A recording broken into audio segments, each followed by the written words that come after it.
नमस्कार दोस्तों, जय हिंद। आज फिर मैं ज्वालामुखी टॉपिक लेकर आप लोगों के सामने हूं। कई सारे क्लासेस मैं ले चुका हूं।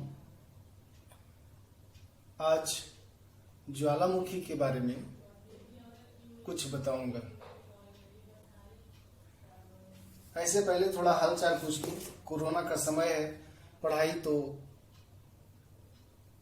कहीं क्लासेस वगैरह हो नहीं रही है, तो इसीलिए मैं प्रयास भी कर रहा हूं कि आप लोगों तक अधिक से अधिक सटीक और सारगर्भित मैटर आप लोग तक पहुंचे।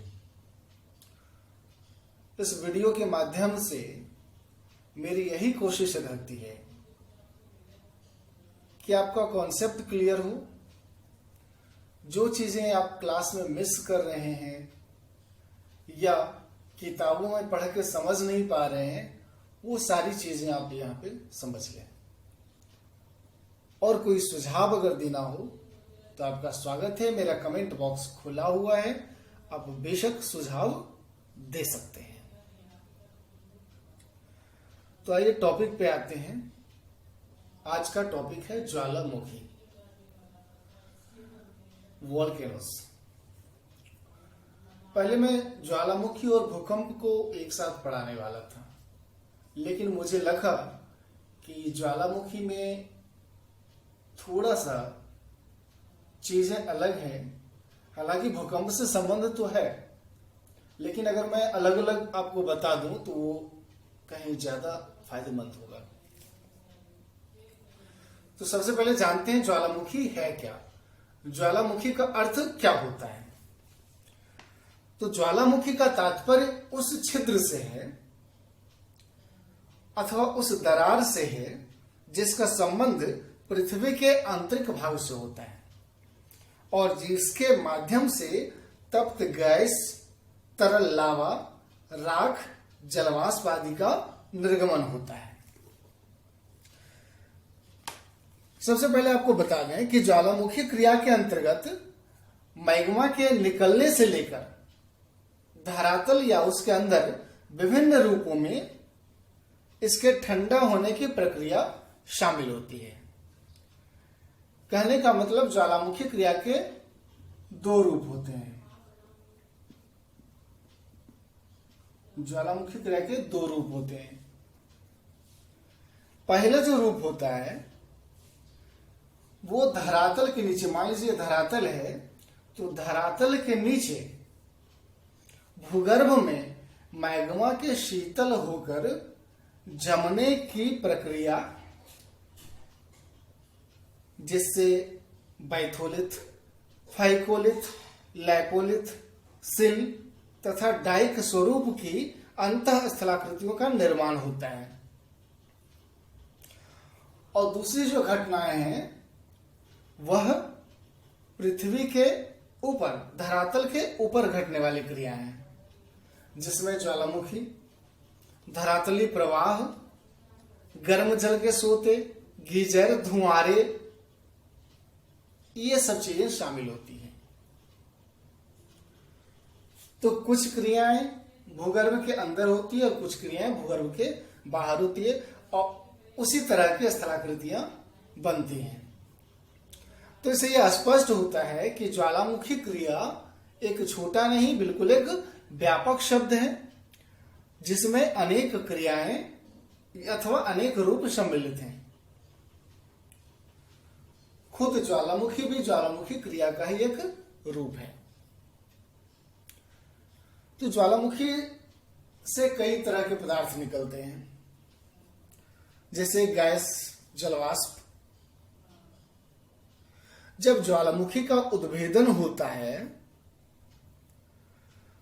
तो सर्वप्रथम गैसें एवं जलवाष्प बाहर आती हैं। क्या आती है? गैसें एवं जलवाष्प। और इसमें जलवाष्प की मात्रा सर्वाधिक होती है, 60 से 90% तक। और अन्य गैसों में CO2, नाइट्रोजन एवं सल्फर डाइऑक्साइड आदि प्रमुख होती है। फिर विखंडित पदार्थ का आगमन होता है। इसमें धूल एवं राख के घनीभवन से बने चट्टानी टुकड़े, मटर के दाने के आकार वाले टुकड़े जिसको लैपली भी कहते हैं, कुछ इंच से लेकर कई फीट तक के व्यास वाले बड़े चट्टानी टुकड़े जिसको बॉम्ब भी कहते हैं। इसी तरह कोणाकृत अपेक्षाकृत बड़े आकार के टुकड़े जिसे ब्रेसिया कहते हैं, ये सब धरातल पर निकलते हैं। फिर जो एक प्रमुख चीजें हैं जो ज्यादा ज्वालामुखी के संदर्भ में हम लोग देखते हैं वो क्या है? लावा। तो ज्वालामुखी उद्गार के समय भूगर्भ में स्थित तरल पदार्थ को मैग्मा कहते हैं। ये मैं पहले भी बता चुका हूं जब प्लेट टेक्टोनिक वगैरह बता रहा था कि ज्वालामुखी का जब उद्गार होता है तो भूगर्भ में स्थित तरल पदार्थ जो होता है उसको हम मैग्मा कहते हैं। और जब मैग्मा धरातल पर निश्चित होता है तो वह ठोस बन जाता है जिसे हम लावा कहते हैं। तो धरातल पर लावा के ठंडा होने के बाद वह आग्नेय चट्टान की उपमा धारण करता है। आग्नेय चट्टान जब मैं पढ़ाया था वो बताया था मैं। तो सिलिका के आधार पर लावा भी दो प्रकार का होता है, एक एसिड लावा होता है, एक बेसिक लावा। एसिड लावा का क्या है? यह अत्यंत गाढ़ा तथा चिपचिपा होता है जिसमें सिलिका की मात्रा अधिक होती है, अतः यह धरातल पर दूर तक न फैलकर क्रेटर के आसपास गुंबदाकार शंकु का निर्माण करता है, जैसे स्ट्राम्बोली इटली का एवं पाइडी डोम फ्रांस का। ये एसिड लावा का उदाहरण है। दूसरा होता है बेसिक लावा। एक एसिड लावा और दूसरा बेसिक लावा। दूसरा बेसिक लावा। बेसिक लावा जो होता है वो हल्का, पतला और धरातल पर शीघ्रता से फैलने वाला एवं कम सिलिका युक्त लावा होता है, अतः इससे चपटा या शील्ड या शंकु का निर्माण होता है, जैसे मोना लोआ। तो एसिड लावा का जो उदाहरण हमने बताया वो इटली का स्ट्राम्बोली और फ्रांस का पाइडीडोम, और बेसिक लावा का मोना लोआ। तो वर्तमान समय में मैग्मा, लावा तथा आग्नेय चट्टानों का वर्गीकरण रासायनिक एवं खनिज संगठन के आधार पर किया गया है। अब मैं ज्वालामुखी के अंग का विवरण दूंगा। ये मैंने जो तस्वीर बनाई है किसी तरह बन गया, बहुत अच्छा तो नहीं बना। तो ये ज्वालामुखी के अंगों को दर्शाया गया है। तो लावा जब ज्वालामुखी छिद्र के, ज्वालामुखी छिद्र ये है, तो लावा जब ज्वालामुखी छिद्र के चारों तरफ क्रमशः जमा होने लगते हैं तो ज्वालामुखी शंकु का निर्माण होता है। ये क्या है? ज्वालामुखी शंकु। जब जमाव अधिक हो जाता है तो शंकु क्या होता है? काफी बड़ा हो जाता है और यही शंकु धीरे धीरे पर्वत का रूप धारण कर लेता है। इस प्रकार के शंकु को ज्वालामुखी पर्वत भी कहते हैं। इस पर्वत के ऊपर लगभग बीच में एक छिद्र होता है। ये छिद्र आप देख रहे हैं, एक छिद्र होता है और इसे ज्वालामुखी छिद्र कहते हैं। इस छिद्र का धरातल के नीचे भूगर्भ से संबंध एक पतली नली से होता है और इसी ज्वालामुखी को ज्वालामुखी नली कहते हैं। इसी नली को ज्वालामुखी नली, ज्वालामुखी पाइप कहते हैं। जब ज्वालामुखी का छिद्र विस्तृत हो जाता है तो उसे ज्वालामुखी का मुख कहते हैं,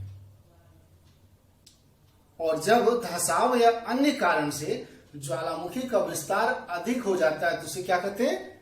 कॉल्डेरा कहते हैं। समझ में आ गया होगा? तो ऐसे ज्वालामुखी के तो कई प्रकार हैं, जैसे सक्रिय ज्वालामुखी, प्रसुप्त ज्वालामुखी, शांत ज्वालामुखी। तो इन चीजों को याद करने का है। फिर ज्वालामुखी विश्व में कौन कौन से ज्वालामुखी या कौन कौन सी पर्वत चोटियां जो ज्वालामुखी के प्रभाव से है वह भी याद करने का है। थोड़ा सा हम काल्डेरा को समझ लें। काल्डेरा का निर्माण क्रेटर के धंसाव, जैसे क्रेटर, यहाँ पे क्रेटर दिख रहा है, अगर ये चीज धंस गया और ये चौड़ाई में फैल गया तो क्रेटर के धंसाव अथवा ज्वालामुखी का जब विस्फोट होता है तो उद्भेदन होता है, तो ज्वालामुखी विस्फोटक उद्भेदन से काल्डेरा का निर्माण होता है, जिसका व्यास क्रेटर या ज्वालामुखी छिद्र से काफी बड़ा होता है। यह चित्र में आपको समझ में आ रहा होगा।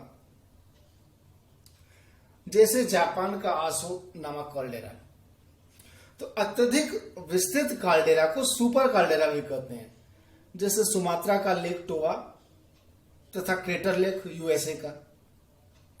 जब काल्डेरा के अंदर पुनः ज्वालामुखी का उद्गार होता है तो नए शंकु की रचना होती है। इन शंकुओं के विस्फोटक विनाश से घोंसलादार काल्डेरा का निर्माण होता है।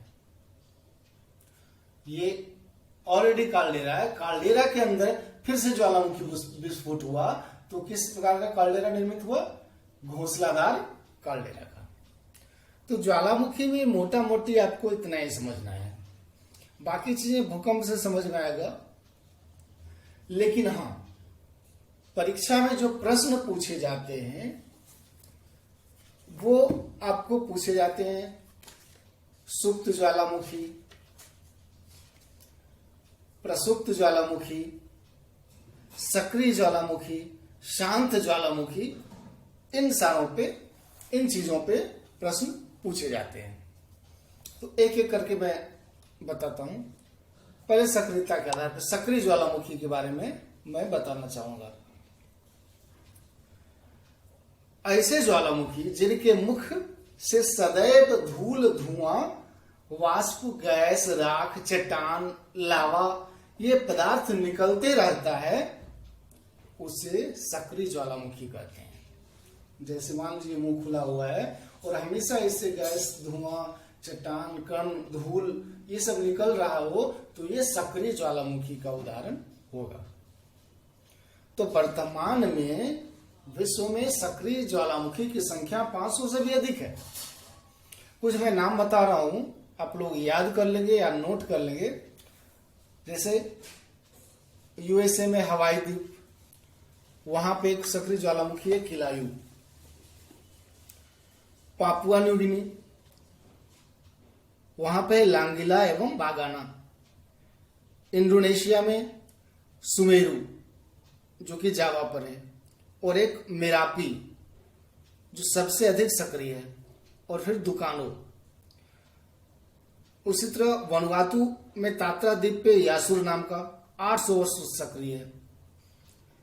सिसिली द्वीप पर माउंट एटना, लेपारी द्वीप का स्ट्राम्बोली, इक्वेडोर का कोटोपैक्सी, अंटार्कटिका का माउंट इरेबस, अंडमान निकोबार का बैरन द्वीप में, हवाई द्वीप का मोनालोआ, और अर्जेंटीना चिली की सीमा पर स्थित ओजल डल सलाडो। फिर अंटार्कटिका रास द्वीप पर माउंट एरिबस। ये सारे सक्रिय ज्वालामुखी के उदाहरण हैं। फिर बात करें प्रसुप्त ज्वालामुखी, तो ऐसा ज्वालामुखी जिसमें निकट अतीत में उद्गार नहीं हुआ है लेकिन जिसमें कभी भी उद्गार हो सकता है, वह प्रसुप्त ज्वालामुखी कहलाता है। जैसे इटली का विसुवियस, ये प्रसुप्त ज्वालामुखी का उदाहरण है। जापान का फ्यूजियामा, ये भी प्रसुप्त ज्वालामुखी का उदाहरण है। इंडोनेशिया का क्राकाटाओ, ये भी प्रसुप्त ज्वालामुखी का उदाहरण है। उसी तरह नारकोंडा द्वीप में, अंडमान निकोबार, यहां भी प्रसुप्त ज्वालामुखी का उदाहरण आपको मिल जाएगा। फिर बात करेंगे शांत ज्वालामुखी का, तो वैसा ज्वालामुखी जिसमें ऐतिहासिक काल से कोई उद्गार नहीं हुआ है और जिसमें पुनः उद्गार होने की संभावना नहीं है, उसे शांत ज्वालामुखी कहते हैं। जैसे ईरान का कोह सुल्तान, ईरान का कोह सुल्तान ज्वालामुखी शांत ज्वालामुखी का उदाहरण है। उसी तरह देवबंद, यह भी ईरान में है। म्यांमार का पोपा ज्वालामुखी शांत ज्वालामुखी है। तंजानिया का किलिमंजारो शांत ज्वालामुखी है। इक्वेडोर का चिम्बराजो शांत ज्वालामुखी है। और एंडीज पर्वत श्रेणी का एकांकागुआ शांत ज्वालामुखी का उदाहरण है। ज्वालामुखी का जो उद्गार होता है प्राय दो रूप में होता है। ये चीज मैं बता दूं आप लोगों को, ज्वालामुखी का उद्गार दो रूप में होता है। जब ज्वालामुखी, एक होता है केंद्रीय उद्गार, सेंट्रल एरप्शन, इसका कहने का मतलब है जब ज्वालामुखी उद्भेदन किसी एक केंद्रीय मुख से भारी धमाके के साथ होता है तो उसे केंद्रीय उद्भेदन कहते हैं। मान लीजिए एक केंद्र से भारी उद्भेदन के साथ एक ज्वालामुखी का निर्माण हुआ तो ये केंद्रीय ज्वालामुखी हो गया। और यह विनाशात्मक प्लेटों के सहारे होता है। किस प्रकार के? विनाशात्मक। ये कई प्रकार के होते हैं, जैसे हवाई तुल्य, स्ट्राम्बोली तुल्य, ये सब केंद्रीय उद्गार के उदाहरण है। वल्केनो तुल्य, पिलियन तुल्य, विसुवियस तुल्य। तो इसमें पिलियन प्रकार का ज्वालामुखी होता है, वो सबसे अधिक विनाशकारी होता है तथा इनका उद्गार सबसे अधिक विस्फोटक एवं भयंकर होता है। और दूसरा एक केंद्रीय उद्भेदन, एक होता है दरारी उद्भेदन। भूगर्भिक हलचलों से भूपर्पटी की शैलों में दरारें पड़ जाती है। प्लेट टेक्टोनिक में बताया था। इन दरारों से लावा धरातल पर प्रवाहित होकर निकलता है, जिसे दरारी उद्भेदन कहते हैं। यह रचनात्मक प्लेट किनारों के सहारे होता है। इस प्रकार के उद्गार क्रिस्टेशियस युग में बड़े पैमाने पर हुए थे, जिससे लावा पठारों का निर्माण हुआ था। तो ये आपको ज्वालामुखी के बारे में सब कुछ मैंने बताया। एक चीज और आ गई जो मैं बता रहा हूं कि जितने भी महाद्वीप हैं, कुछ सर्वोच्च चोटियां हैं ज्वालामुखी चोटियां। विश्व के महाद्वीपों की सर्वोच्च ज्वालामुखी चोटियां। दक्षिण अमेरिका महाद्वीप में ओजस डेल सलाडो, अफ्रीका महाद्वीप में किलिमंजारो, यूरोप महाद्वीप में एल्ब्रस, उत्तरी अमेरिका महाद्वीप में पिको डे ओरिजावा, एशिया महाद्वीप में दामाबंद, ऑस्ट्रेलिया में माउंट गिलुवे, अंटार्कटिका में माउंट सिडले। ये महाद्वीपों की सर्वोच्च ज्वालामुखी चोटियां हैं। तो आपको आज मैंने ज्वालामुखी के बारे में विस्तार पूर्वक बताया। अब इससे संबंधित कुछ प्रश्न हैं, उसे देख लेते हैं जो याद करने के दृष्टिकोण से हैं। आप नोट कर लीजिएगा। भूमध्य सागर के प्रकाश स्तंभ की उपमा कौन से ज्वालामुखी को प्रदान किया गया है?